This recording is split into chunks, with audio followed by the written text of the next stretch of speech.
ডিসেম্বরে আগস্টের 8 তারিখে বেরিয়েছে আর কামাল ভাই বেরিয়েছে 22 তারিখ।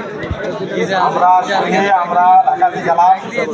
এখানে যে কামাল ভাইকে হাইকোর্টে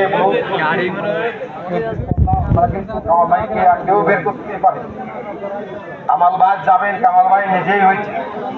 আমরা আজ শনিবার হয়, রবিবার হয়, সোমবার হয়, মঙ্গলবার, বুধবার হয়, আমরা কিন্তু কামাল ভাইকে কেউ জামিন করতে পারি না। আমরা ওখানে যাই আবার ফেরত আসি, কিন্তু কামাল ভাই কিন্তু নিজের দাবি নিজেই হয়েছে। বৃহস্পতিবারে দুইটার সময় আমরা জামিন হবে না বলে আমরা যার জায়গায় চলে গেছি। হঠাৎ করে কামাল ভাই নিজেই তারেক জিয়ারে রিং, আমাদের দেশ নায়ক তারেক রহমানকে নিজেই রিং দিয়ে তারেক রহমানকে নিজেই রিং দিয়ে তিনি স্বরাষ্ট্রমন্ত্রীকে বলে দিচ্ছে যে